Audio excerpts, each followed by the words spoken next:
Telangana high court ने कल Saroornagar stadium में होने वाली बीआरएस की युवा संग्राम सभा के इनेकाद की इजाज़त दे दी है।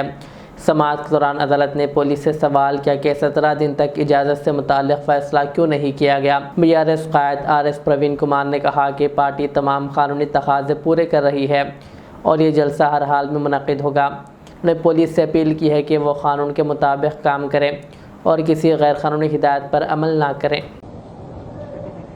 అందుకొరకు ఎట్టి పరిస్థితుల్లో కూడా ఈ సభ ఆగదు। మేము మళ్ళీ చెప్తున్నాం, మాకు అన్ని పర్మిషన్లు ఉన్నాయి। we have followed all the procedures prescribed by the law. we have followed all the advices given by the officials. we have complied to all the requirements stipulated by every authority who is competent to give permission. చివరికి పోలీసుల దగ్గర ఆపినరు। మేము మా BRSP నాయకులు అదే విధంగా BRS వాలంటీర్లు ఎంతో మంది రోడ్ల మీద నిలబడి ట్రాఫిక్ మేనేజ్ చేస్తామని కూడా చెప్తున్నారు। మీరు ఏం కావాలంటే అది చెప్తున్నారు, ఏం కావాలంటే అది ఒప్పుకుంటున్నాం। అట్లాంటప్పుడు మీరు how can you deny the permission to us, how can you delay the permission?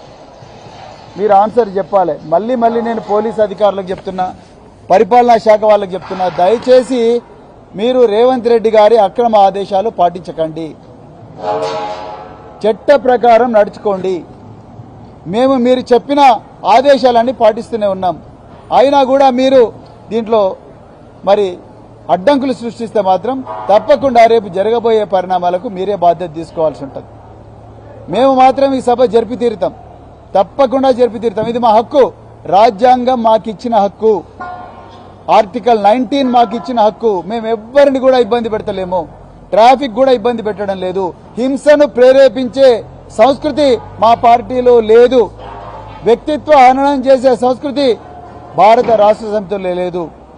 అందువల్ల మా వల్ల ఎలాంటి శాంతి భద్రతల పరిస్థితి తలెత్తదు। అందుకొరకే మళ్ళొకసారి మరి మల్కాజ్గిరి పోలీస్ కమిషనర్ గారికి, ఎల్బీ నగర్ డీసీపీ గారికి, అదేవిధంగా ట్రాఫిక్ డీసీపీ గారికి, చివరికి రాష్ట్ర డీజీపీ గారికి మళ్ళీ మేము రిక్వెస్ట్ చేస్తున్నాం, దయచేసి వెంటనే పర్మిషన్ ఇవ్వండి, అడ్డంకులు సృష్టించకండి।